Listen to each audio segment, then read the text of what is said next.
Ocarina of Time, the highest rated game ever.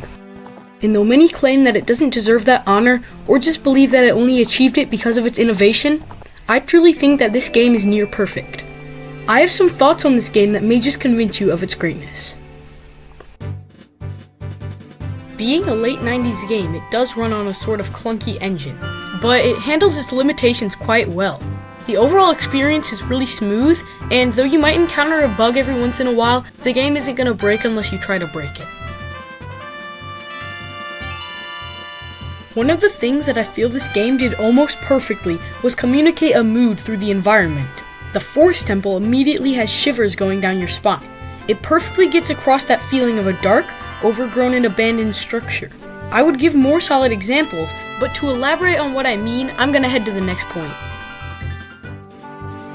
The soundtracks in this game give off certain feelings that complement the setting perfectly. You walk onto Hyrule Field, bam, you hear an adventurous, bright theme that makes you excited for whatever your next quest is. It's actually the music that's been playing throughout this video. I also feel that every single Ocarina song you can learn reflects its nature. Zelda's Lullaby, a catchy, lullaby, soothing tune. Saria's Song, an upbeat, fun, repeating melody mirroring the Lost Woods soundtrack. This list could go on. These are the most iconic melodies in the entire Zelda series. So the fact that Koji Kondo composed 12 masterpieces with a 6-note limit is just insane. I've played every 3D Zelda game, but none of their puzzled areas or dungeons fit them as perfectly as this game's did. Not only that, but they found a great balance between puzzle difficulty, fun, combat areas, and room navigation, not to mention the mechanics. These are my favorite part of the game's dungeons. For example, the water levels changing in the Water Temple, or rotating halls in the Forest Temple. But what feel like mechanics themselves are the items you acquire in or before the dungeons. The variety of these are amazing, and I love how they all have practical uses outside their respective dungeon. And the bosses. I haven't one complaint about them besides how they all share a theme. Besides that, I love how you have to figure out their attack patterns and utilize your newfound item to your advantage. Almost every single boss and mini-boss was great, but not all of them were winners.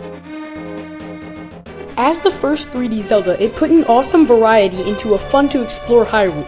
Although Hyrule Field is quite empty besides some enemies and a few secrets, every single area that you can travel to from there has such depth. I find it hard to get bored in most areas. The variety I spoke of earlier is very apparent when you look at the whole picture. You have a desert, volcano, river, ice cave, ranch, giant lake, forest, castle, and more. The graphics may be blocky and even outdated, but I actually love the models and the pointiness at some times. It gives the game a sort of aged charm. My only problem with them is some of the background textures in a few areas, such as Castletown, are a bit grainy. It wouldn't have hurt to make some models or just leave the camera control normal, but besides that, the graphics are never a problem. You don't really care because the gameplay is so smooth. At first, I knew this game must be special, but I didn't know what it was. I only played it first a year ago, and 4 playthroughs later, the title screen alone gives me a sense of nostalgia. Maybe it's just because it feels older, but I think maybe it's because it conveys an emotion or feeling that feels like the story itself.